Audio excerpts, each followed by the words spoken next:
আসসালামু আলাইকুম। Butex radio present Butex আনপ্লাগডের আজকের আয়োজনে আপনাদের সবাইকে জানাই স্বাগতম। আজকে আমরা এসেছি একটি ভিন্নধর্মী পরিবেশনা নিয়ে, যেখানে আমরা আমাদের গেস্ট হিসেবে আজকে পাচ্ছি তৌফিকুর রহমান স্যারকে, যিনি বিএসসি করেছেন জগন্নাথ বিশ্ববিদ্যালয়ের সাইকোলজি ডিপার্টমেন্ট থেকে এবং এমএসসি কমপ্লিট করেছেন ক্লিনিক্যাল অ্যান্ড কাউন্সিলিং সাইকোলজির উপর, এবং বর্তমানে তিনি লাইফ স্প্রিংয়ের মধ্যে সিবিটি প্র্যাকটিশনার এবং সাইকোলজিস্ট হিসেবে কর্মরত রয়েছেন। চলুন আর দেরি না করে আজকে শুনে আসছি ওনার লাইফ স্প্রিংয়ের সাথে পথ চলার গল্প, এবং অ্যাজ আ সাইকোলজিস্ট হিসেবে ওনার এক্সপিরিয়েন্স আসলে কী কী ছিল, এই জিনিসগুলো ওনার মুখ থেকে শুনে আসি। আসসালামু আলাইকুম, কেমন আছেন? ওয়ালাইকুম আসসালাম, আলহামদুলিল্লাহ ভালো আছি। আপনি ভালো আছেন? এই তো আলহামদুলিল্লাহ। আচ্ছা, বাংলাদেশের মতো থার্ড ওয়ার্ল্ড যে কান্ট্রিগুলো, এই কান্ট্রিগুলোতে আসলে মেন্টাল হেলথ নিয়ে আমাদের প্রপার একটা নলেজের অভাব। তো আপনি যদি এই সম্পর্কে আমাদেরকে একটু বলতেন ইলাবোরেট করে। ওকে, ধন্যবাদ এই প্রশ্নের জন্য। মেন্টাল হেলথ এই প্রশ্নে যাওয়ার আগে, এই উত্তরে যাওয়ার আগে আমি বলতে চাই যে এখানে দুইটা শব্দ আছে, মেন্টাল অ্যান্ড হেলথ, তাই না? সো আমাদের প্রথমত জানা উচিত যে what is health, right? So এই জায়গা থেকে যদি বলি হেলথ সম্পর্কে, WHO ওয়ার্ল্ড হেলথ অর্গানাইজেশন সেই 1948-এ, আজ থেকে প্রায় 70 বছর আগে, যে সংজ্ঞা দিয়েছেন যে a complete state of physical, mental and social wellbeing. অর্থাৎ একটা মানুষ শারীরিকভাবে সুস্থ আছে, এটাই তার সুস্থতার জন্য যথেষ্ট নয়। ওই ব্যক্তি মানসিকভাবে এবং সামাজিকভাবে কেমন আছেন, এইটি হচ্ছে টোটাল যে আমরা হেলথ বুঝি। অর্থাৎ আমাদের physical, mental and social wellbeing, এই তিনটি বিষয় আমাদের স্বাস্থ্যের সঙ্গে জড়িত। এবার আসি মেন্টাল হেলথ। মেন্টাল হেলথে মেন্টাল এই শব্দটাকে দীর্ঘদিন যাবৎ আমাদের সমাজে কিংবা সাউথ এশিয়ান পার্সপেক্টিভে মিসইউজ করা হয়েছে। মেন্টাল এই শব্দটা শুনলেই আমরা অনেকটা ধরে নিই গায়ে ময়লা, পিঠে একটা বস্তা থাকবে, রাস্তায় হেঁটে যাচ্ছে। আলটিমেটলি মেন্টাল এই শব্দটা আসলে এটার জন্য রিপ্লেসেবল নয়। মেন্টাল এটা আমাদের ব্রেইন ফাংশনিং, আমাদের ইমোশন, আমাদের সাইকোলজিক্যাল পার্সপেক্টিভ, ইমোশনাল ওয়েলবিং, এই জায়গাগুলোকে ইনক্লুড করে। সো এই জায়গা থেকে যদি বলি যে মেন্টাল হেলথ, সো এখানে অনেকগুলো আসপেক্ট চলে আসে। আমাদের ইমোশনাল ওয়েলবিং, আমাদের সাইকোলজিক্যাল ওয়েলবিং, আমাদের স্পিরিচুয়াল ওয়েলবিং, কিংবা আমার সোশ্যাল ওয়েলবিং, এই টোটাল বিষয়টা। এছাড়াও বলতে পারি যে মেন্টাল হেলথে আরও ইনক্লুড আছে যে আমরা কতটুকু প্রোডাক্টিভিটি নিয়ে আমাদের দৈনন্দিন জীবন কাটাচ্ছি। অর্থাৎ যতটুকু আমাদের পোটেনশিয়াল আছে, এই পোটেনশিয়াল আমি কতটুকু কাজে লাগাচ্ছি, এই টোটাল বিষয়টাই হচ্ছে মেন্টাল হেলথের অন্তর্ভুক্ত। বর্তমান সমাজের পার্সপেক্টিভে মেন্টাল হেলথ রিলেটেড স্টিগমাগুলো আসলে কী কী? ওকে, এটা খুবই ইন্টারেস্টিং একটা কোশ্চেন। সেটা হচ্ছে যে আমাদের সমাজে, বিশেষ করে বাংলাদেশ এবং সাউথ এশিয়ান কান্ট্রিজগুলোতে আমাদের অনেক ধরনের মেন্টাল হেলথ রিলেটেড স্টিগমা রয়েছে। সেগুলোর মধ্যে প্রথমে যেটা বলছিলাম যে মেন্টাল এই শব্দটাকে আমাদের অনেক ক্ষেত্রে মিসইউজ করা হয়েছে। সো প্রথমেই যদি বলি যে একটা মানুষ যখন এরকম সাইকোলজিক্যাল ক্রাইসিসের মধ্যে পড়েন, কিংবা তিনি চাচ্ছেন যে সাইকোলজিক্যাল কোনো ধরনের ইন্টারভেনশন তার দরকার, এই ক্ষেত্রে প্রথমেই যেটা তার শুনতে হয় আমাদের সমাজ থেকে কিংবা আমাদের পরিবার থেকে, যে ব্যক্তিটি পাগল হয়ে গেছেন। আলটিমেটলি ওই চিত্র আমাদের মনে ভেসে ওঠে যে আসলে ময়লা জামা কাপড় কিংবা কাঁধে পিঠে একটা ব্যাগ থাকবে, বস্তা থাকবে, এই ধরনের চলে আসে। সো ওই জায়গা থেকে প্রথম স্টিগমাটা হচ্ছে আমরা তাকে লেবেলিং করি পাগল হিসেবে। নাম্বার 2 যদি বলি যে লোকে কি বলবে, সো আমরা অনেক সময় মানুষ কি বলবে এটার উপর ভিত্তি করে আমরা অনেক ধরনের সাইকিয়াট্রিক কিংবা সাইকোলজিক্যাল যদিও আমাদের নিড রয়েছে, কিন্তু এই যে লোকে কি বলবে এই স্টিগমার জন্য আমরা আসলে সাইকিয়াট্রিক কিংবা সাইকোলজিক্যাল কোনো ইন্টারভেনশনে যাই না। নাম্বার 3 যদি বলি, এটা অনেক ক্ষেত্রেই ফিমেলদের জন্য সত্য যে যারা সাইকিয়াট্রিক কিংবা সাইকোলজিক্যাল এরকম ট্রিটমেন্ট নিচ্ছেন, সমাজ থেকে বলা হয় যে তাদের বিয়ে হবে না। এটা আমাদের বোনদের অনেক শুনতে হয় যে কোনো ধরনের সমস্যার মধ্য দিয়ে যাচ্ছেন, তাকে বলা হয় তুমি এই ধরনের ট্রিটমেন্ট নিলে তোমার বিয়ে হবে না। নাম্বার 4 যদি বলি, যে স্টিগমাটা রয়েছে যে যারা অসুস্থ তারাই কেবল এরকম সাইকোলজিক্যাল কিংবা সাইকিয়াট্রিক ট্রিটমেন্ট নেন। আলটিমেটলি কথাটা সত্য নয়, কারণ আমি যদি একটু ইলাবোরেটলি বলি, সাইকোলজি মূলত দুইটা ভাগে বিভক্ত করা হয়েছে, একটা অ্যাবনর্মাল সাইকোলজি, একটা পজিটিভ সাইকোলজি। আমরা যদি একটা সংখ্যা রেখা কল্পনা করি, যে সংখ্যা রেখার 0 মাঝখানে এবং বামে হচ্ছে আমাদের মাইনাস, তাই না? সো ডানে হচ্ছে আমাদের প্লাস। সো এই জায়গা থেকে আমরা যদি একটু বোঝার জন্য বলি যে ডানের ব্যাপারটা হচ্ছে পজিটিভ সাইকোলজি, বামের যে ব্যাপারটা আছে 0 থেকে বামে, এটা হচ্ছে আমাদের অ্যাবনর্মাল সাইকোলজি। সো একটা গ্রাফে আপনি যেখানেই থাকেন না কেন, আপনি নেগেটিভে থাকলে সেখান থেকে এক ধরনের ইন্টারভেনশন, আপনি জিরোতে থাকে এক ধরনের ইন্টারভেনশন। আপনি যদি 1 2 3 4 অর্থাৎ আপনি আপনার জীবনে স্কেল আপ করতে চান, প্রোডাক্টিভিটি চান, অর্থাৎ ফুল পোটেনশিয়াল আপনি কাজ করতে চান, সেই জায়গা থেকে সাইকিয়াট্রিস্টের কাছে আপনার যাওয়া উচিত, আপনি যদি আপনার জীবনে প্রোডাক্টিভিটি কিংবা পোটেনশিয়াল চান। সো ওই জায়গা থেকে আমাদের এটা মিসকনসেপশন যে যারা অসুস্থ তারাই কেবল শুধুমাত্র এরকম সাইকোলজিস্ট কিংবা সাইকিয়াট্রিস্টের কাছে যাবে, ব্যাপারটা এমন নয়। সো আমরা যে কেউ যদি আমাদের লাইফটাকে একটু স্কেল আপ করতে চাই, তাহলে আমাদের এ ধরনের কাউন্সেলিং কিংবা যারা এক্সপিরিয়েন্সড তাদের শরণাপন্ন হওয়া উচিত। আচ্ছা, আপনি তো দীর্ঘদিন ধরে লাইফ স্প্রিং প্ল্যাটফর্মের সাথে কানেক্টেড, তো এই প্ল্যাটফর্মে যোগদান করার অভিজ্ঞতাটা যদি আমাদের সাথে একটু শেয়ার করতেন। ওকে, ধন্যবাদ। সো আমার ব্যাচেলর যেহেতু সাইকোলজিতে, আমার তারপরে আমি মাস্টার্স করেছি ক্লিনিক্যাল অ্যান্ড কাউন্সিলিং সাইকোলজিতে। সো তখন থেকে একটা ছিল যে আমি মেন্টাল হেলথ নিয়ে কাজ করব বোর্ডার অ্যাসপেক্টে। সো এই জায়গা থেকে তখন থেকেই দেখলাম যে সোশ্যাল মিডিয়া প্ল্যাটফর্মে বেশ লাইফ স্প্রিং সরব কিংবা দেশ এবং দেশের বাইরে থেকে নানান জায়গা থেকে তারা রেসপন্স পাচ্ছে। তো এই জায়গা থেকে আমার ভ্যালুজের সাথে যেহেতু লাইফ স্প্রিংয়ের ভ্যালুজ ম্যাচ করে, তো এই জায়গা থেকে আমার তখন থেকেই স্বপ্ন ছিল যে লাইফ স্প্রিংয়ের সাথে কাজ করব, যাতে আমার কাজের ক্ষেত্রটা আরও বেশি স্মুথ হয় এবং আমি অনেক বেশি মানুষকে হেল্প করতে পারি। এই জায়গা থেকে লাইফ স্প্রিংয়ের সাথে কাজ করা। আচ্ছা, লাইফ স্প্রিংয়ের গোল বা মোটিভ আসলে কি, যদি একটু এলাবোরেট। লাইফ স্প্রিং মূলত বাংলাদেশে হেলথ সেক্টরে, যদি স্পেসিফিকলি বলি, মেন্টাল হেলথ সেক্টরে একটা লিডিং অর্গানাইজেশন হিসেবে কাজ করতে চাই। এবং বাংলাদেশে বিভিন্ন ধরনের যে স্টিগমা নিয়ে আমরা আলোচনা করছিলাম একটু আগে, সো নানান ধরনের যে স্টিগমা রয়েছে কিংবা কুসংস্কার রয়েছে, প্রিজুডিস রয়েছে, প্রি কনসেপ্টস রয়েছে আমাদের, সো এই জায়গাগুলোকে কীভাবে আমাদের রিশেপ করা যায়, তো এই জায়গাগুলো নিয়ে আসলে ব্রডার অ্যাসপেক্টে কাজ করছে লাইফ স্প্রিং। প্রান্তিক পর্যায়ের মানুষের কাছে কতটুকু পৌঁছানো গিয়েছে বলে আপনার ধারণা? ওয়েল, এই জায়গায় আমি বলবো যে আসলে বাংলাদেশে মানসিক স্বাস্থ্যসেবা আসলে দুইভাবে পৌঁছানো সম্ভব। একটা হচ্ছে সরকারি, একটা বেসরকারি পর্যায়ে। সো সরকারি পর্যায়ে আমাদের আসলে সাইকোলজিস্ট কিংবা সাইকিয়াট্রিস্টের সংখ্যাটা অনেক কম। এই জায়গা থেকে লাইফ স্প্রিং যেটা করেছে, লাইফ স্প্রিং এখন পর্যন্ত বেশ অনেকগুলো শাখা করেছে। ঢাকার মধ্যে আছে, ভোলায় আছে, তারপর চট্টগ্রামে আমাদের শাখা রয়েছে। সো এই জায়গা থেকে লাইফ স্প্রিং ফিজিক্যালি শাখাগুলো ওপেন করার মাধ্যমে মানুষকে কানেক্ট করার চেষ্টা করেছে।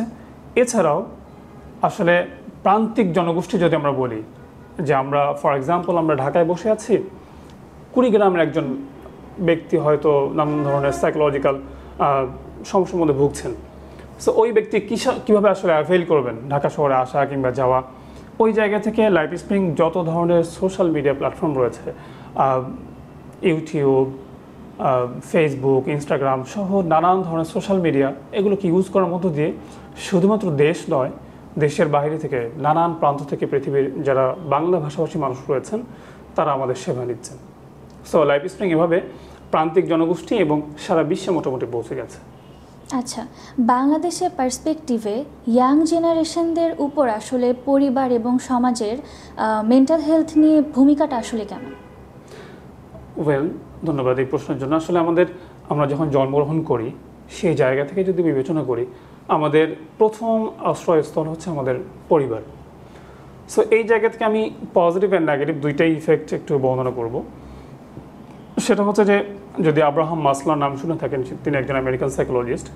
তিনি একটা থিওরি দিয়েছিলেন যে নিড হায়ারার্কি থিওরি, অর্থাৎ আসলে আমাদের কোন নিডের পর কোন নিড আসলে আমাদের ফুলফিল মানুষ করতে চায় বা করে। প্রথম যে নিডটা একদম বেজ লাইনে, সেটা হচ্ছে আমাদের ফিজিওলজিক্যাল নিড, আমাদের খাদ্য, আমার বাসস্থান, আমার নানান ধরনের এই ধরনের টেক কেয়ার আমাদের দরকার হয়। সো এটা ফ্যামিলি আমাদের পজিটিভলি এই জিনিসটা করে থাকে। এরপরে আসে আমাদের সেফটি নিড। সো যদি শেল্টারের কথা বলি, বাসস্থানের কথা বলি, এটা আমাদের ফ্যামিলি দিয়ে থাকেন। এরপর লাভ অ্যান্ড বিলঙ্গিংনেস, সো এই জায়গাও দিয়ে থাকেন। কিন্তু কখনো কখনো ফ্যামিলি পজিটিভ জিনিসগুলো দেওয়ার সাথে সাথে কখনো কখনো নেগেটিভ ইমপ্রেশন আমাদের মধ্যে দিয়ে থাকেন। অনেক ক্ষেত্রে আমরা দেখি যে চাইল্ডহুড ট্রমা অনেকের মধ্যেই আছে।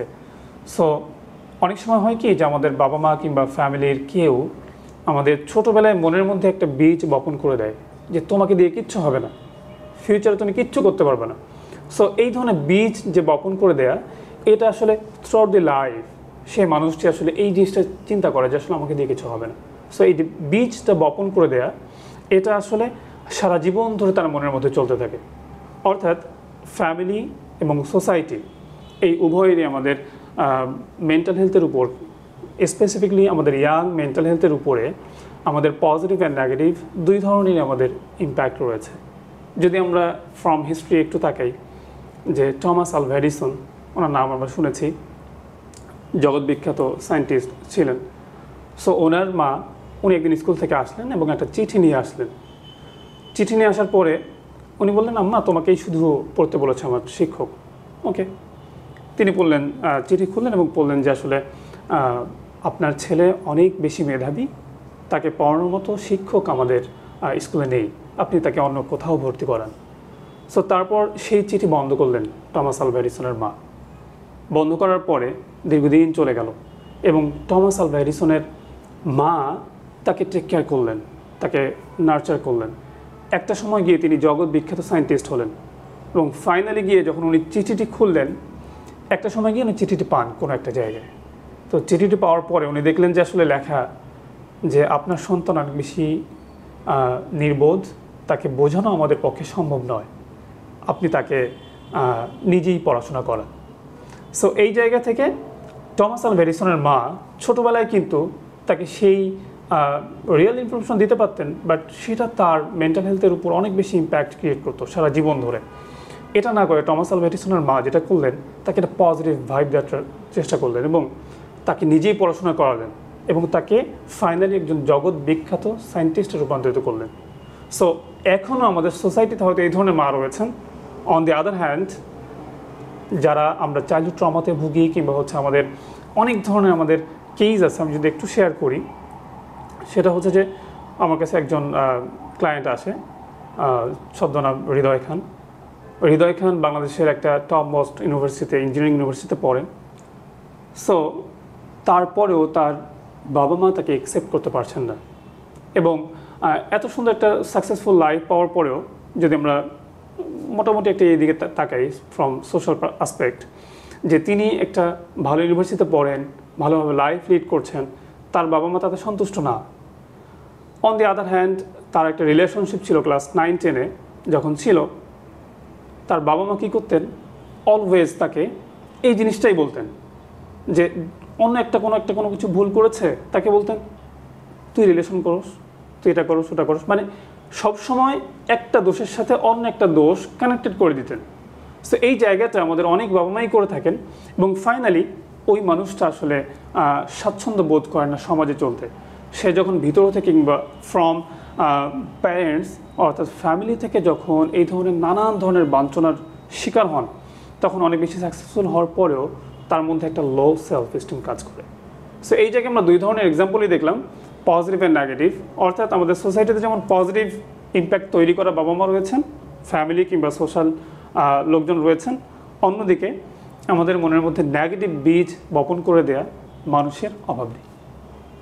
আমাদের বুটেক্সে তো হচ্ছে ইয়াং জেনারেশন বা আমরা স্টুডেন্টরা হচ্ছে লেখাপড়া করি, বাট অনেক সময় দেখা যায় এরকম যে এক্সপেকটেশনগুলো আসলে ফুলফিল হয় না। তো এক্ষেত্রে আমাদের করণীয়টা কি?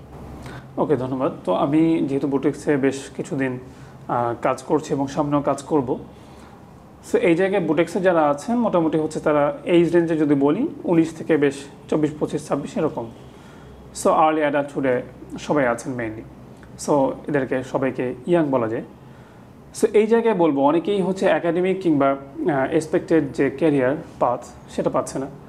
তো এই জায়গায় আমি যেটা বলবো সেটা হচ্ছে আমরা যেহেতু মোটামুটি কনশাস, যদি সাইকোলজিক্যাল পার্সপেক্টিভে বলি, সাইকোলজিক্যাল যে ডিসঅর্ডারগুলো রয়েছে সেটাকে কিন্তু দুই ভাগে ভাগ করা হয়েছে, নিউরোটিক অ্যান্ড সাইকোটিক। সো নিউরোটিকটা হচ্ছে আমরা ডেইলি লাইফ সম্পর্কে কনসার্ন, আমাদের অনেক ধরনের অ্যাক্টিভিটি থাকে, থাকে।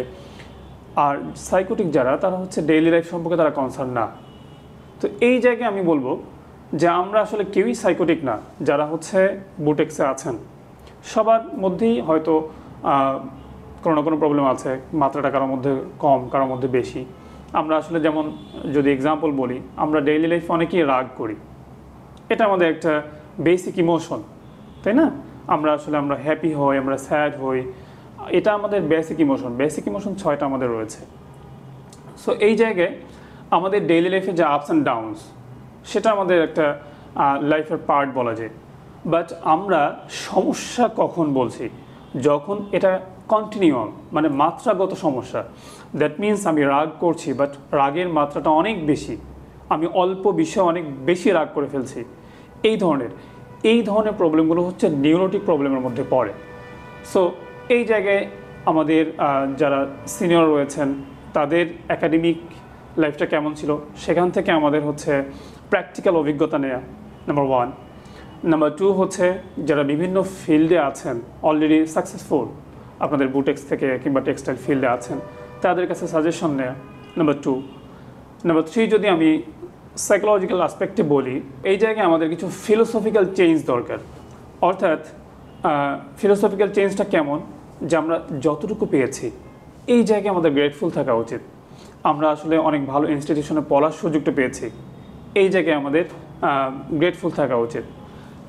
বিখ্যাত ফিলোসফার সেনেকা ওনার একটা খুব সুন্দর একটা উক্তি রয়েছে যে we suffer more in imagination than in reality. অর্থাৎ আমরা আমাদের ইমাজিনেশন যতটুকু সাফার করি, মানে রিয়েলিটিতে যতটুকু সাফার করি তার চেয়ে বেশি আমরা ইমাজিনেশনে সাফার করি। অর্থাৎ ফর এক্সাম্পল যদি বলি যে আমি হয়তো 3.50 পাওয়ার কথা ছিল, আমি হয়তো 3.4 পেয়েছি বা 3 পেয়েছি, আলটিমেটলি আমাকে কয়জন মনে রাখবে, কয়জন আমার রেজাল্ট নিয়ে কনসার্ন? আলটিমেটলি সবাই নিজের রেজাল্ট নিয়ে কনসার্ন। সো আমি ভাবছি যে আমি কি করব, আমার কি হবে, সবাই আমাকে কি ভাবছে। আগের সেমিস্টারে আমার ছিল 3.5, এবার হয়ে গেল 3.3, আমাকে সবাই খারাপ স্টুডেন্ট ভাববে, নট লাইক দ্যাট। সো এই জায়গায় আমরা আসলে ইমাজিনেশনে অনেক বেশি সাফার করে ফেলছি। এই জায়গাটাই আমাদের ভাবা উচিত রিয়েলিটিতে আসলে কিভাবে কাজটা হয়, রিয়েলিটিতে কে কাকে নিয়ে কতটুকু কনসার্ন, রাইট? সো এই জায়গায় আমাদের ফিলোসফিক্যাল চেঞ্জটা দরকার। ইমাজিনেশনে অনেক বেশি সাফারার না হয়ে রিয়েলিটিতে কতটুকু আমি সাফারার হচ্ছি, এই জায়গাটা চিন্তা করা। আমরা যদি বাংলাদেশের কথা চিন্তা করি তাহলে এক্ষেত্রে কিন্তু আমাদের বাবা মারা আসলে আমাদের এখনও ছাড়তে চায় না, বা আমাদের বিভিন্ন ডিসিশনের উপর আসলে একটা কর্তৃত্ব থাকে বাবা মার। তো বাবা মার মাঝে মাঝে এই যে ওভার যে ইনভলভমেন্ট, এই ব্যাপারটা সন্তানের লাইফের উপর কেমন প্রভাব ফেলে? ধন্যবাদ। অবশ্যই অনেক বড় প্রভাব ফেলে। এটাকে বলা হচ্ছে হেলিকপ্টার প্যারেন্টিং। মানে হেলিকপ্টার থেকে আমরা যেমন সার্ভেইলেন্স করতে থাকি, তেমন অনেক বাবা মাই রয়েছেন যে আমাদের লাইফের প্রত্যেকটা মোমেন্টে তারা সার্ভেইলেন্স করেন, যে আসলে কী করছি, কোথায় যাচ্ছি, কোন ধরনের পছন্দ আমাদের উপর চাপিয়ে দেওয়ার চেষ্টা করা হয়। সো ওখানে যাওয়ার আগে আমাদের সাইকোলজিক্যাল ইফেক্ট বা ইমোশনাল অনেক ধরনের ইফেক্ট হয়, সেটা বলার আগে আমি বলছি যে প্যারেন্টিং মূলত 4 ধরনের। একটা হচ্ছে পারমিসিভ, দ্যাট মিনস সব জায়গায় পারমিশন দেয়া। একটু ফান করে আমাদের এক টিচার বলছিলেন যে এটা হচ্ছে অনেকটা পুরান ঢাকার প্যারেন্টিংয়ের মতো, যে ও ঘুরে উড়াচ্ছে, বাবা তুমি ঘুরে উড়াও, ঠিক আছে, আমার আজকে ওই অনুষ্ঠান, কালকে ওই অনুষ্ঠান, ওকে বাবা ঠিক আছে, মানে এভরিথিং তাকে করতে দেয়, এটা হচ্ছে পারমিসিভ। এটা আমাদের আদর্শ প্যারেন্টিং নয়। নাম্বার 2 হচ্ছে অথরিটেরিয়ান, অর্থাৎ একটা ডমিনেটিং একটা ইয়ে থাকবে, আমি যা বলেছি তাই তোমার করতে হবে, আমি যেটা বলবো সেটাই তোমার মানতে হবে, আমি যেখানে তোমার যেই ইউনিভার্সিটিতে ভর্তি হতে বলবো সেটাতেই ভর্তি হতে হবে। So it's called authoritarian parenting. Number 3 হচ্ছে নেগলেক্টফুল, যেটা হচ্ছে সন্তান কি করছেন কি করছেন না, বাবা ডোন্ট কেয়ার, খুব একটা টেক কেয়ার করছেন না, খুব একটা ধরছেন না যে আসলে কী করছে, কোথায় যাচ্ছে, কী খাচ্ছে, একদম খোঁজখবর রাখেন না এমন। নাম্বার 4 যদি বলি অথরিটেটিভ, এটা হচ্ছে আমাদের আদর্শ প্যারেন্টিং। সেটা হচ্ছে যে আসলে কিছু শেয়ারিং থাকবে, বাবা মা তাদের অপিনিয়ন দিবে, সন্তান তাদের অপিনিয়ন দিবে, এবং আলটিমেটলি একটা ভালো সলিউশনে পৌঁছাবে উভয় পক্ষ। তো এইটা হচ্ছে আমাদের অথরিটেটিভ প্যারেন্টিং। তো এই জায়গাটা আমাদের করতে হবে। তো এবার আসি আমাদের যে হেলিকপ্টার প্যারেন্টিং যেটা বললাম, যে ওভার মাইক্রো ম্যানেজমেন্ট কিংবা ওভার ইনভলভমেন্ট, এটার কারণে আমাদের অনেক ধরনের প্রবলেম ক্রিয়েট হয়। নাম্বার 1 যদি বলি সাইকোলজিক্যাল ইফেক্ট আমাদের ইম্প্যাক্ট হয়, যেমন হচ্ছে আমরা লো সেলফ এস্টিম নিয়ে বড় হই, কিংবা হচ্ছে আমাদের সেলফ এস্টিম কিংবা সেলফ অ্যাওয়ারনেস তৈরি হয় না, আমরা আসলে কী চাই, আমরা আসলে কেমন, আমাদের ভ্যালু সিস্টেমটা কেমন, এই ধরনের জায়গাগুলো তৈরি হয় না। যদি ইমোশনাল জায়গাটা বলি, যে আমরা আসলে ঠিকভাবে আমাদের ইমোশনটাকে রেগুলেট করতে পারি না। যারা দেখা যায় যে ওভার ইনভলভমেন্ট থাকে, তাদের হয় কি যে তারা একটা সোশ্যাল গ্যাদারিংয়ে তাদের কথা শেয়ার করছে কিংবা তার বন্ধুর সাথে কথা বলছে, ওই মোমেন্টে এসে তার বাবা মা তাকে স্টপ করে দিল, এই কি বলছো, বলা যাবে না। এরকম যখন হয় তখন এই মানুষটা বড় হয়ে তার ইমোশন যে রেগুলেশন করতে হয়, কথা যে শেয়ার করতে হয়, এই জায়গাগুলোতে সে ভয় পায়। যদি সোশ্যাল অ্যাসপেক্টটা বলি, সোশ্যাল অ্যাসপেক্টে ওই ব্যক্তিটা একটা পুর সোশ্যাল স্কিল নিয়ে বেড়ে ওঠে, অর্থাৎ ওই মানুষটা মানুষের সাথে মেশা, কমিউনিকেশন করা, এই জায়গাগুলোতে ভয় পায়। এবং ফাইনালি যদি বলি যে পার্সোনালিটি ডিসঅর্ডার, 3টে ক্লাস্টারে মোটামুটি পার্সোনালিটি ডিসঅর্ডারকে ভাগ করা হয়েছে। এর মধ্যে একটা হচ্ছে যে ডিপেন্ডেন্ট পার্সোনালিটি ডিসঅর্ডার, যারা হচ্ছে ছোটোবেলা থেকে যেই বাবা মা ওভার ইনভলভমেন্ট তার ছেলে মেয়ের সঙ্গে কিংবা হচ্ছে তার সন্তানের সঙ্গে, তারা বড় হয়ে একটা এই ডিপেন্ডেন্ট পার্সোনালিটি ডিসঅর্ডার হওয়ার সম্ভাবনা অনেকটাই বেড়ে যায়। সো এই জায়গা থেকে আমরা কিভাবে আসলে ব্যালেন্সটা করতে পারি? তো এই জায়গা থেকে ছোটোবেলা থেকে আমি বলবো যে বাবা মা যারা আছেন তাদের ছোটোবেলা থেকে বাচ্চাকে সেলফ ডিসিশন দিতে শেখা, যেমন সে কোন কালার পছন্দ করে, কোন ধরনের পোশাক পরবে, কোন খাবার খাবে, কিংবা ছোটোবেলা থেকে কোন ধরনের খেলনা খেলতে সে অভ্যস্ত, এই জায়গাগুলো অবশ্যই বলছি যে গাইডেন্স দরকার, আমাদের ফ্যামিলি থেকে আমাদের গাইডেন্স দরকার। বাট এই যে মাইক্রো ম্যানেজমেন্ট, প্রত্যেকটা জায়গায় প্রত্যেকটা মোমেন্টে যদি বাবা মা তার সন্তানকে ম্যানেজ করতে থাকেন, তাহলে সাইকোলজিক্যাল যে আমাদের যে বিকশিত হওয়া, মানসিকভাবে বিকশিত হওয়া, এই জায়গাটা অনেকাংশে আমাদের বাধাগ্রস্ত হয়। সো এখান থেকে বের হওয়ার জন্য মাইক্রো ম্যানেজমেন্ট না করা, তার নিজের সিদ্ধান্ত নিজে নিতে শেখানো বাচ্চাকে। নাম্বার 3 হচ্ছে তাকে রেজিলিয়েন্ট হতে শেখা। দ্যাট মিনস অনেক ক্ষেত্রে আমরা হয় কি যে ডিফিকাল্ট সিচুয়েশন ফেস করতে যাবো, এই সময় বাবা মা এসে আমাদের সলভ করে দেন। মেন্টালি রেজিলিয়েন্ট হয়ে আমরা কখন, যখন আমরা অনেক বেশি ডিফিকাল্টি ফেস করি, তখন কিন্তু আমরা মেন্টালি অনেক বেশি রেজিলিয়েন্ট হই। অর্থাৎ ছোটোবেলা থেকে বাচ্চাকে ছোট ছোট গাইডেড ডিফিকাল্টিস ফেস করতে শেখানো, তাহলে সে বড় হয়ে মেন্টালি খুব রেজিলিয়েন্ট হবে। সো এই কয়েকটা বিষয় যদি করি, প্যারেন্টিং স্টাইল সম্পর্কে যদি আমাদের স্বচ্ছ ধারণা থাকে এবং ওভার ইনভলভমেন্ট যদি আমরা না করি এবং ব্যালেন্স করার জন্য কি কি করা যায়, এই জায়গাগুলো যদি একটু ফোকাস করি, তাহলে আমাদের বেড়ে ওঠাটা খুব স্মুথ হবে। আচ্ছা, আমরা যদি বাংলাদেশের কথা বলি অথবা সাউথ এশিয়া অথবা হোল ওয়ার্ল্ডের কথা যদি বলি, তাহলে ওসিডি, অ্যাঙ্গার ইস্যু বা ড্রাগ অ্যাডিকশনের ব্যাপারগুলো হচ্ছে দিন দিন বেড়েই যাচ্ছে। তো এই জিনিসটা আসলে শনাক্তকরণে করণীয় কী থাকবে আমাদের? এই জায়গায় হচ্ছে সচেতনতা তৈরির বিকল্প কিছু নেই। আমাদের যে একাডেমিক ইনস্টিটিউশনগুলো রয়েছে, আমাদের ইউনিভার্সিটি, আমাদের কলেজ লেভেল কিংবা আমাদের হাই স্কুল লেভেল, এই জায়গাগুলোতে আমাদের যেহেতু আমাদের বাংলাদেশ থার্ড ওয়ার্ল্ডের কান্ট্রি, এখনও আমাদের সাইকোলজিস্ট কিংবা সাইকিয়াট্রিস্ট অপ্রতুল প্রয়োজনের তুলনায়, সেই জায়গায় আমাদের মেন্টাল হেলথ অ্যাম্বাসেডর তৈরি করা, অর্থাৎ আমাদের ইন হাউস, অর্থাৎ বুটেক্স, যখন আমরা বুটেক্সের কথা বলছি, বুটেক্সে যদি এমন কেউ থাকে যে ফার্স্ট হ্যান্ড রেসপন্ডার, অর্থাৎ কেউ একজন কোনো ধরনের সমস্যায় ভুগছে, সে তাকে হেল্প করতে পারলো, সো এরকম যদি একটা আমরা স্কোপ তৈরি করতে পারি প্রত্যেকটা ইনস্টিটিউশনে, কিংবা যখন আমাদের প্যারেন্টাল মিটিংগুলো হয়, সেই জায়গায় যদি আমরা মানসিক স্বাস্থ্য বলতে কিছু একটা আছে যেটা আমাদের স্বাস্থ্যের অন্তর্গত, যেটা প্রথমে বলছিলাম যে physical, mental and social wellbeing, right? So এই জায়গা থেকে যে মেন্টাল হেলথ কিংবা সোশ্যাল ওয়েলবিং বলতে যে কিছু আছে, আমরা যদি প্যারেন্টাল মিটিং কিংবা আমাদের অ্যানুয়াল মিটিং হয়, এই নানান জায়গায় যদি আমরা এই সচেতনতা ক্রিয়েট করতে পারি, তবে আমাদের এই যে ওসিডি বলেন, অ্যাঙ্গার ইস্যুস বলেন, কিংবা এই যে অ্যাডিকশন বলেন, এই জায়গাগুলো থেকে বের হওয়া আমাদের সম্ভব। বর্তমানে তো সুইসাইডের রেট আসলে দিন দিন বাড়ছে, তো এই ক্ষেত্রে প্রিভেন্টিভ মেজার হিসেবে আমরা আসলে কি কি পদক্ষেপ নিতে পারি, যদি একটু আমাদের সাথে শেয়ার করতেন। ধন্যবাদ।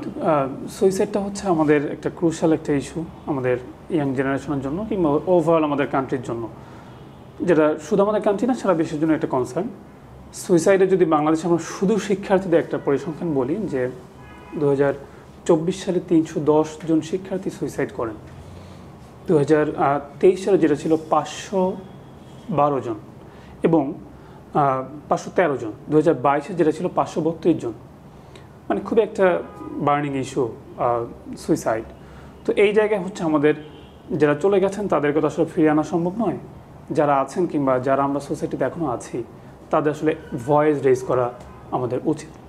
তো এই জায়গায় যেটা বলবো সেটা হচ্ছে যে 2017 সালে অর্থাৎ ওয়ার্ল্ড হেলথ অর্গানাইজেশন একটা গাইডলাইন প্রকাশ করে একটা সুইসাইড ঘটার পরে এটা হচ্ছে গণমাধ্যমের জন্য কিভাবে আসলে আমরা একটা সুইসাইডের ঘটনাটাকে রিপ্রেজেন্ট করবো ইন আওয়ার সোসাইটি, রাইট? তো এই জায়গায় হচ্ছে গণমাধ্যম এটাকে ওভার গ্লোরিফাই করবে না, যাতে এমন না শোনায় যে হচ্ছে সুইসাইড সব সমস্যা একটা সমাধান। ওকে, সো এই জায়গায় আমাদের সচেতন থাকা উচিত। নাম্বার 2 হচ্ছে যে আমাদের যে কিভাবে সুইসাইড করলো, কোন মাধ্যমে, বিভিন্ন রকম মাধ্যম আমাদের বিশ্লেষণ করা হয়, এটা করেছে, ওটা করেছে, ওটা করেছে। তো হিউম্যান মাইন্ড হচ্ছে কিউরিয়াস। ওকে, অলওয়েজ আমরা হচ্ছে কিউরিয়াসিটি শো করি। এই জায়গা থেকে একটা মানুষ যখন দেখে যে এই মাধ্যম ব্যবহার করার মাধ্যমে একজন মানুষ সুইসাইড করেছে, তখন আমরা কিউরিয়াসিটি প্রদর্শন করি। তো এই জায়গা থেকে আমাদের বিরত থাকা। গণমাধ্যম কেন আনলাম? কারণ গণমাধ্যম এখন আমাদের প্রত্যেকের হাতেই, রাইট? সো এই জায়গায় আমাদের সচেতন থাকতে হবে যে আমরা আমাদের সোশ্যাল মিডিয়াকে কিভাবে ব্যবহার করছি। আমরা আমাদের সহপাঠী কিংবা আমাদের পরিচিতজনদের অনেকেই হয়তো সুইসাইড করেছেন, সেই সংবাদগুলো আমরা সোশ্যাল মিডিয়াতে কিভাবে রিপ্রেজেন্ট করছি। তাকে কি হিরো বানাচ্ছি? তাকে কি আমরা বানাচ্ছি যে হচ্ছে সে সবার কাছে সাহায্য চেয়েছে, পায় নাই, তার আলটিমেট সলিউশন ছিল এটা? কিভাবে রিপ্রেজেন্ট করছি এটা একটা ম্যাটার করে সুইসাইড প্রিভেন্টের জন্য। নাম্বার 2, কিছু মিথ আছে আমাদের সমাজে, এই মিথগুলোকে আমাদের ফ্যাক্টের মাধ্যমে ভেঙে ফেলা। নাম্বার 1 যেটা বলবো যে অনেকেই বলে থাকেন সুইসাইড নিয়ে কথা বলা যাবে না, এটা অনেকাংশেই মিথ্যা। ফ্যাক্ট যেটা বলে সুইসাইড নিয়ে আমাদের বেশি থেকে বেশি কথা বলা উচিত। যখন একটা মানুষ সুইসাইড নিয়ে কথা বলবে, জানবে, শুনবে, তখন তার দ্বিতীয় অপিনিয়ন তৈরি হয়, অর্থাৎ ভিন্নভাবে একটা বিষয়কে দেখার মানসিকতা তৈরি হয়।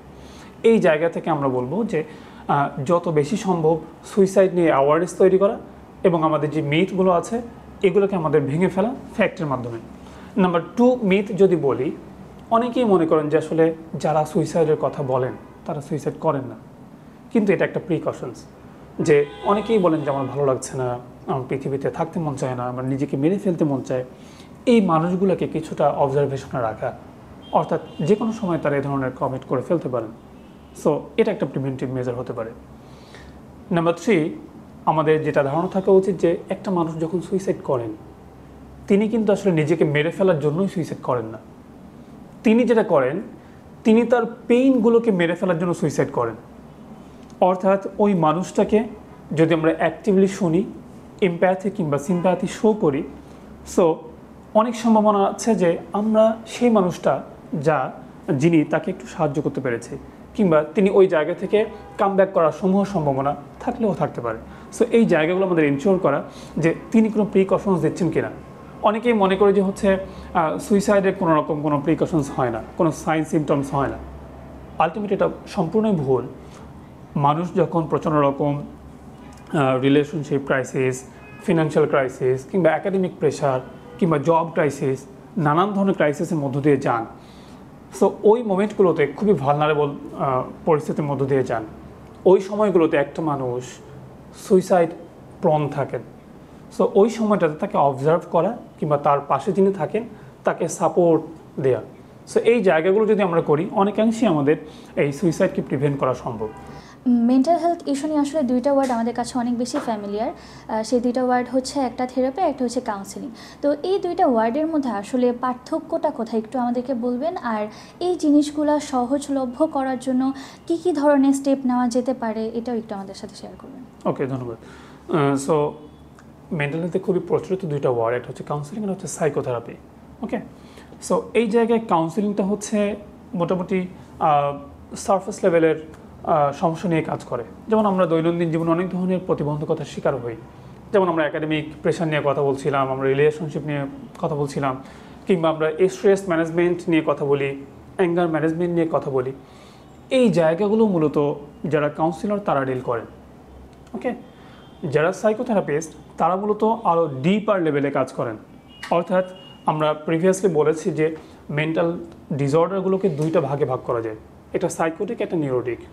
সাইকোটিক যারা, তারা হচ্ছে রিয়েলিটি সম্পর্কে তাদের কোনো কনসার্ন থাকে না। সো যারা হসপিটাল সেটিংয়ে, যারা হসপিটালে ভর্তি থাকেন, কিংবা আরও ডিপার লেভেলে কাজ করা উচিত, স্কিজোফ্রেনিয়া, পার্সোনালিটি ডিসঅর্ডার, এই ধরনের, কিংবা হচ্ছে সাইকোপ্যাথি, এই ধরনের যাদের রয়েছে তাদের ক্ষেত্রে আমরা সাইকোথেরাপি প্রদান করে থাকে, আর ডিপার আন্ডারস্ট্যান্ডিং কিংবা ডিপার লেভেলে গিয়ে সেই জায়গাটায় কাজ করা হয়। সো যদি আমি সামারি বলি, কাউন্সেলিংটা হচ্ছে খুবই সারফেস লেভেলে কাজ করে আমাদের ডেইলি লাইফ, যখন আমরা কোনো একটা সমস্যায় পড়ি সেগুলো নিয়ে। আর সাইকোথেরাপি সেটা হচ্ছে আরও ডিপার লেভেলে বিভিন্ন ডিসঅর্ডার নিয়ে কাজ করে থাকে। অ্যাজ আ বুটেক্সের স্টুডেন্ট অথবা অন্যান্য ইউনিভার্সিটির স্টুডেন্ট আমরা হচ্ছে আমাদের স্টুডেন্ট লাইফটা শেষ হওয়ার পরে ক্যারিয়ারের দিকে আসলে যাব। তো এক্ষেত্রে অনেকেরই এরকম হয়ে থাকে যে আমরা আমাদের পছন্দ মতো জবে হচ্ছে যেতে পারলাম না। তো সেই ক্ষেত্রে আমাদের মধ্যে এংজাইটিও আসলে ওরকমভাবে গ্রো আপ করে। তো এই এংজাইটির সাথে আসলে আমাদের পরিবার এবং সমাজ কিভাবে রিলেটেড? এই জায়গাটায় আমাদের ক্যারিয়ার এবং আমাদের ফ্যামিলি ওতপ্রোতভাবে জড়িত। কারণ আমাদের একটা ফ্যামিলির একটা এক্সপেকটেশন তৈরি হয় যে একটা ছেলে কিংবা মেয়ে অনার্স কিংবা মাস্টার্স করার পরে তিনি স্বভাবতই চাকরি করবেন, এটা আমাদের সোশ্যাল পার্সপেক্টিভ। তারপর তিনি ফ্যামিলির হাল ধরবেন, এটা আমাদের ফ্যামিলির এক্সপেকটেশন। অনেক ক্ষেত্রে এটা মিট আপ হয় না। সো এই ক্ষেত্রে যেহেতু ক্যারিয়ার অ্যাংজাইটির কথা চলে এসেছে, এই জায়গায় আমি একটু রেফারেন্স টেনে বলবো যে সিগমন্ড ফ্রয়েড, অনেকেই নাম শুনেছি। সিগমন্ড ফ্রয়েড অ্যাংজাইটিগুলোকে 3টা ভাগে ভাগ করেছেন: reality anxiety, neurotic anxiety and moral anxiety. So reality অ্যাংজাইটিটা কি? কোনো ট্যানজিবল কোনো কজ আছে। আমরা সামনে আমাদের ক্যারিয়ারে ঢুকতে হবে কিংবা হচ্ছে আমাদের ক্যারিয়ার চুজ করতে হবে, এই জায়গায় আমাদের একটা অ্যাংজাইটি থাকবে, স্বভাবতই এটা হচ্ছে আমাদের অ্যাংজাইটি থাকবেই। সো এটাকে আমরা জিরো করতে চাই না। আসলে এই জায়গাটা আমাদের একটা প্র্যাকটিক্যাল আমাদের স্টেপ নেওয়া উচিত যে আসলে আমরা যে অবস্থানে আছি না কেন, কেউ ফার্স্ট ইয়ার আছে, কেউ সেকেন্ড ইয়ার কিংবা থার্ড ইয়ারে আছি, আমরা আসলে কোথায় যেতে চাই, রিয়েলিটি চেক দিয়ে এভরিডে তার পার করা। অর্থাৎ আমার গোলটা কী লাইফের, আমার ফিলোসফিটা কী, আমি 5 বছর পর নিজেকে কোথায় দেখতে চাই। যখন আমি নিজেকে বারবার এই প্রশ্নগুলো করব, যখন আমরা সামনে একটা ডেস্টিনেশন দেখতে পাই কিংবা জানি যে আমি ওই জায়গায় ওই পয়েন্টে পৌঁছাতে চাই, তখন আসলে আমাদের মধ্যে অনেক ধরনের মোটিভেশন কাজ করে কিংবা আমরা কাজটা করে একটা মিনিং খুঁজে পাই। যখন আমরা জানি না যে আসলে আমরা কোথায় যেতে চাই, মানে what will be my career অথবা আমার ইয়েটা কী হবে, তখন আমরা নানা ধরনের ফ্রাস্ট্রেশন, অ্যাংজাইটি, এই যে নিউরোটিক অ্যাংজাইটি কিংবা অন্যান্য নানান ধরনের অ্যাংজাইটির মধ্যে পড়ি। সো এই জায়গায় নাম্বার 1 হচ্ছে খুবই রিয়েলিস্টিক পয়েন্ট অফ ভিউ নিজের মধ্যে রাখা, যে শুরু থেকে আমি কোথায় যেতে চাই। শুরু থেকেই না, যারা অ্যাটলিস্ট লাস্ট ইয়ারে আছে কিংবা মাস্টার্সে আছেন, তাদের জন্য যদি আমার একাডেমিক ব্যাকগ্রাউন্ড ভালো না থাকে, অন্য কোনো স্কিল কম্পেনসেট করা যায় কিনা, কম্পেনসেশন করে আমার স্কিল আপ করা যায় কিনা নিজেকে, এটা দেখা। আর যারা একটু নিচে আছেন, কিছুদিন পরে আমি আসলে কোথায় যেতে চাই, এটা হচ্ছে যারা আমরা স্টুডেন্ট আছি তাদের জন্য। ফ্যামিলির কথা যদি বলি, এই ক্ষেত্রে ফ্যামিলি সাপোর্টটা অনেক বড় একটা ইস্যু, যে পরিবার সেই সময় যদি সাপোর্ট না দিয়ে বরং আরও বেশি প্রেশার ক্রিয়েট করে, আলটিমেটলি তাকে দিয়ে ভালো কিছু সম্ভব নয়। সো এই মোমেন্টে ফ্যামিলি সাপোর্ট খুব ইম্পর্ট্যান্ট। তাকে দিয়ে যেহেতু প্রেশার ক্রিয়েট করে ভালো কিছু হচ্ছে না, সো ওই মোমেন্টে তাকে সাপোর্ট দিয়ে ভালো কিছু সম্ভব। হয়তো আমরা অনেক ক্ষেত্রে হয় কি যে 2 পা আগানোর জন্য 1 পা পেছাই, কিংবা লং জাম্প দেওয়ার জন্য অনেক দূর থেকে আমরা দৌড়াই। সো আমাদের লাইফে মাঝে মধ্যে একটু পজ নিতে হয়। আমরা যখন পজটা নিই, পজটা নেওয়ার পরে আমরা অনেক দ্রুত আবার স্কেল আপ করতে পারি লাইফে। সো এই জায়গাটা কাজে লাগানো, যে হ্যাঁ আমি অনার্স করেছি, আমি মাস্টার্স করেছি, এখন একটু পজ নিই, আমি একটু চারদিকে একটু ভাবি কোন দিকে যাওয়া যায়, কোন দিকে মুভ করা যায়। হয়তো গোল শিফট হবে, বাট যাতে গোল থাকে, ঠিক আছে। সো এই জায়গাগুলো একটু পজ নিয়ে চিন্তা ভাবনা করা এবং তারপর নিজেকে স্কেল আপ করা। আপনি তো বুটেক্সের সাথে কয়েকবার কোলাবোরেশন করেছেন, তো এই ক্ষেত্রে আপনার অভিজ্ঞতাটা কেমন ছিল? আর যদি কোনো প্রবলেম ফেস করে থাকেন, সেই প্রবলেমগুলো আসলে কী কী ছিল আর ওগুলো মিটিগেট করার উপায় কী, যদি আমাদের সাথে একটু শেয়ার করতেন। ওকে, ধন্যবাদ। বুটেক্সে আমি কিছুদিন কাজ করেছি এবং সামনেও কিছুদিন কাজ করব। এই জায়গা থেকে যেগুলো আমরা ফাইন্ডিংস, আমরা একটা রিপোর্ট তৈরি করেছি সাইকোথেরাপির উপরে কিংবা কাউন্সেলিংয়ের উপরে। সো সেখানে বেশ দেখা গিয়েছে যে অনেকের অ্যাঙ্গার ইস্যুজ আছে, প্রোক্রাস্টিনেশন আছে, অর্থাৎ কাজ করবে হয়ে উঠছে না এমন কিছু। তারপর অনেকেই আছেন যারা হলে থাকেন, হয়তো হলের এনভায়রনমেন্টের সাথে তারা ইউজ টু না, মানে অ্যাডাপ্ট করার যে বিষয়টা সেটা থাকে। এছাড়াও রিলেশনশিপ প্রবলেম আছে। সো নানান ধরনের প্রবলেম রয়েছে বুটেক্সে।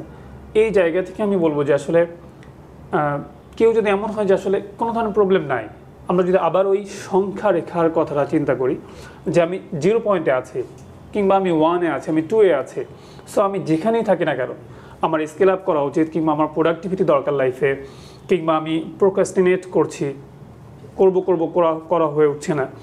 সো যে কেউ আমরা যখন কাজ করব, কিংবা হয়তো সামনে যখন কাজ করা হবে, তখন এখান থেকে ডেট দেওয়া হয় যে কবে আমরা বসছি। সেই সময়ে যে কেউ মানে everyone welcome to our session, যে আমাদের সাথে বসলে হয়তো আমরা আমাদের এক্সপিরিয়েন্স কিংবা আমাদের একাডেমিক নলেজ সেই জায়গা থেকে আমরা হেল্প করার চেষ্টা করবো ইনশাআল্লাহ। মেন্টাল হেলথ ইস্যু নিয়ে আসলে আমরা কিভাবে একটা সাপোর্টিভ এনভায়রনমেন্ট ক্রিয়েট করে দিতে পারি যেন জিনিসগুলো অনেক বেশি আমাদের জন্য ইজিয়ার হয় বা সহজলভ্য হয়ে যায়? ওকে, এই জায়গায় আমি বলবো যে কার্ল রজার্স নামে একজন আমেরিকান সাইকোলজিস্ট ছিলেন, তিনি পরবর্তীতে প্রফেসর ছিলেন সাইকোলজির। তিনি বেশ খুব সুন্দর একটা বলেছেন, তাকে বলা হয় হিউম্যানিস্টিক সাইকোলজিস্ট, অর্থাৎ মানবতাবাদী সাইকোলজিস্ট। তিনি যেটা করেছেন তার বেশ কিছু ধারণা তিনি দিয়েছেন, যে আনকন্ডিশনাল পজিটিভ রিগার্ড অথবা আনকন্ডিশনাল লাভ, কেউ যদি কাউকে আনকন্ডিশনাল লাভ করে কিংবা ভালোবাসে, ওই মানুষটা মানে একটু স্বাচ্ছন্দ্য বোধ করে। ওকে, তিনি দুইটা ধারণা দিয়েছেন, real self and ideal self. Real সেলফটা হচ্ছে আমরা ভিতরে যা তাই, আর আইডিয়াল সেলফটা হচ্ছে আমরা বাইরে যা দেখাই তাই। সো সাইকোলজিক্যাল প্রবলেমগুলো কখন অ্যারাইজ হয়? যখন আমাদের যে real self and ideal self, যখন আমাদের এই দুইটার মধ্যে একটা বিগ ডিফারেন্স থাকে, তখন আমাদের বিভিন্ন রকম সাইকোলজিক্যাল প্রবলেমগুলো অ্যারাইজ হয়। যদি এই দুইটার মধ্যে আমাদের পার্থক্য কমিয়ে আনা যায়, তখন আমরা আসলে খুব ভালো ফিল করি।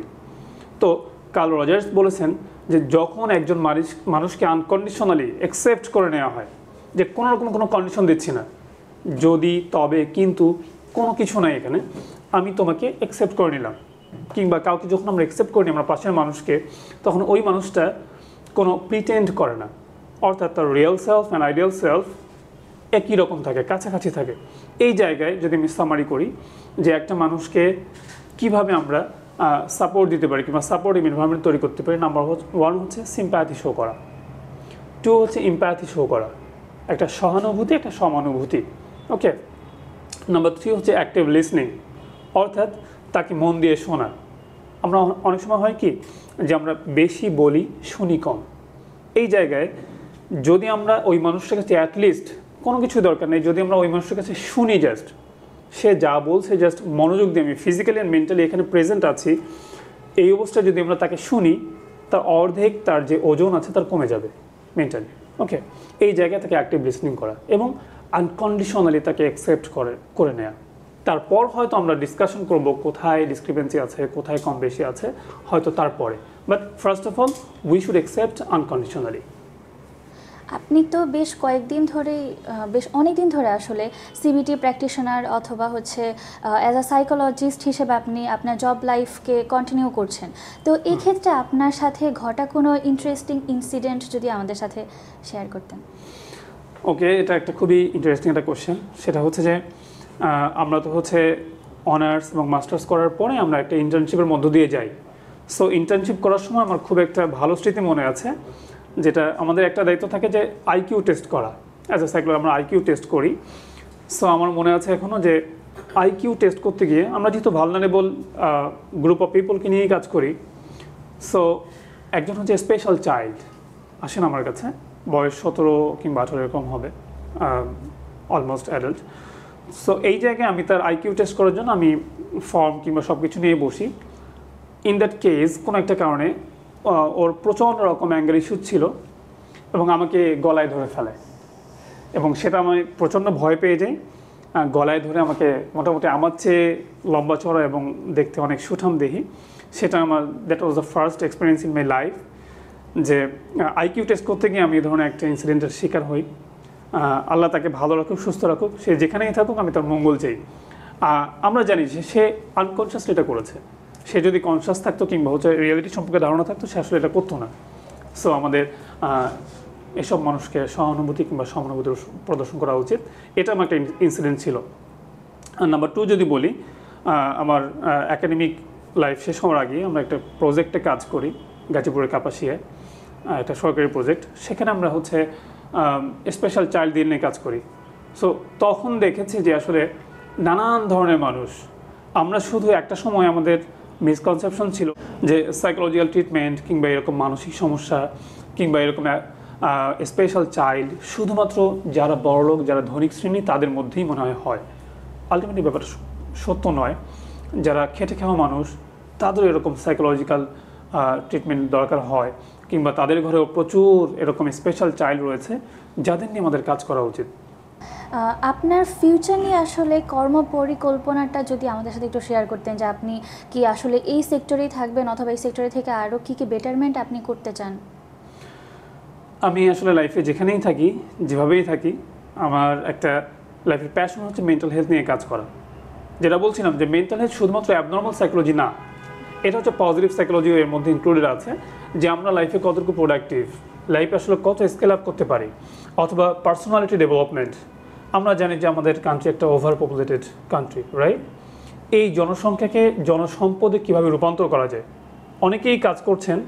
অ্যাজ এ সাইকোলজিস্ট আমি চাই যে এই মানুষগুলো, এবং যখন আমরা ইউনিভার্সিটি সেটিংয়ে কাজ করেছি কিংবা আমি যখন চেম্বার সেটিংয়ে কাজ করি, প্রচুর মানুষ দেখেছি যারা হচ্ছে সব কিছুই ঠিক আছে, বাট লাইফে গ্রোথ নাই, প্রোডাক্টিভিটি নাই, পোটেনশিয়াল যতটুকু আছে সেই অনুযায়ী কাজ করতে পারছেন না। এই জায়গাগুলো নিয়ে আমি কাজ করতে চাই, মানে ওভারঅল পার্সোনালিটি ডেভেলপমেন্ট নিয়ে কাজ করতে চাই, যাতে এই জনসমুদ্রকে জনসম্পদে রূপান্তর করা যায়। সেই ক্ষেত্রে আমি লাইফে যেখানেই থাকি, এটা আমার লাইফের একটা প্রধান লক্ষ্যই বলা যায়। ইয়াং জেনারেশন হিসেবে অথবা স্টুডেন্ট হিসেবে আমাদের প্রতি, মানে বুটেক্সের স্টুডেন্টদের প্রতি আপনার যদি হচ্ছে কোনো উপদেশ বা পরামর্শ থাকে, তবে সেটা কি হবে?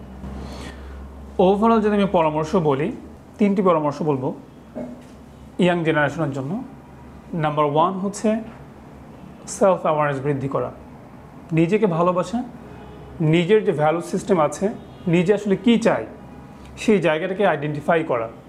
আমি যদি নিজেকে ভালোবাসি, নিজেকে যদি জানি, আলটিমেটলি আমার দ্বারা অনেক কিছু করা সম্ভব, রাইট? নাম্বার 2 যদি বলি যে হচ্ছে নলেজ ওরিয়েন্টেড না হয়ে, শুধুমাত্র নলেজ ওরিয়েন্টেড না হয়ে অ্যাকশন ওরিয়েন্টেড হওয়া। দ্যাট মিনস আমরা অনেক সময় অ্যানালাইসিস প্যারালাইসিসে ভুগি। একটা টার্ম আছে যে অ্যানালাইসিস প্যারালাইসিস, অর্থাৎ আমরা কোনো একটা বিষয় নিয়ে অতিমাত্রায় অ্যানালাইসিস করি, দিন শেষে হয় কি যে আমাদের আসলে অ্যাকশনটা নেওয়া হয় না।